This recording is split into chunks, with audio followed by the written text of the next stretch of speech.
GT Studio Ara.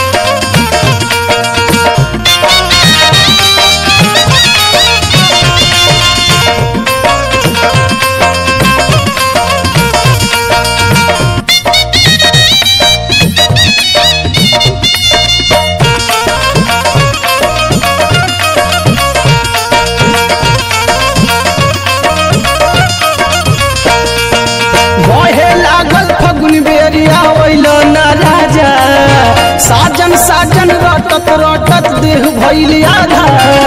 होलिया रखब का सादा होलिया रखब का सादा बहे लागल फगुन बेरिया ओइल न राजा साजन साजन रटत रटत देह भइल आधा होलिया रखब का सादा होलिया रखब का सादा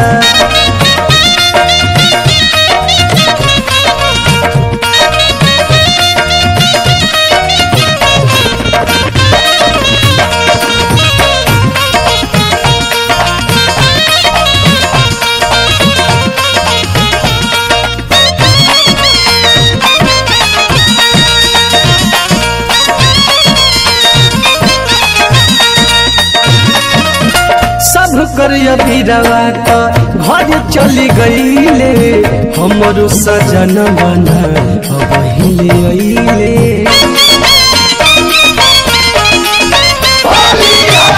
सब करिया बीरवा का घर चली गईले हमरो सजन बना अबहिले अइले कौन जुलुम के देखबादा हमरा के साजा कौन जुलुम के देखबादा हमरा के साजा होलिया रखब का सादा होलिया रखब का सादा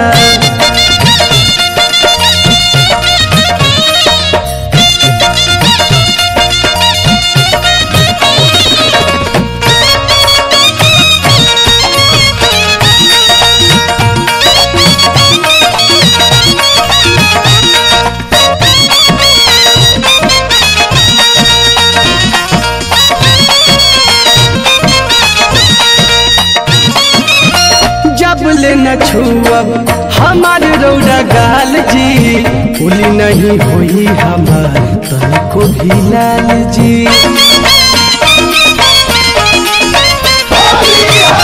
जब ले न छुअब हमार रौरा गाल जी फूलिया न हुई हमार तनको भी लाल पूरी दे पका पर साल के कइले अपन वादा पूरी दे पका पर साल के कइले अपन वादा होलिया रखब का सादा होलिया रखब का सादा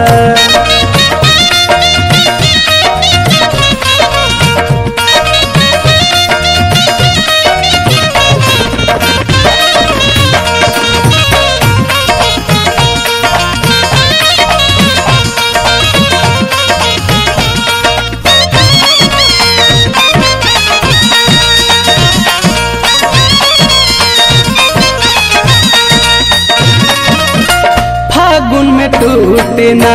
मनवा के आस हो यह बिनती करिले बलमय विनाश हो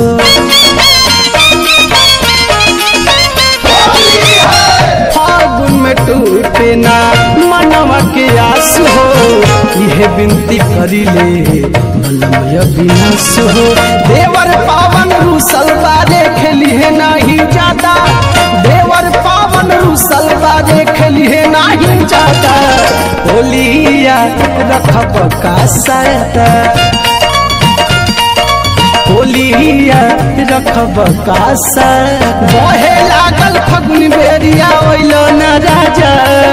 साजन साजन रटत रटत देह भइल आधा होलिया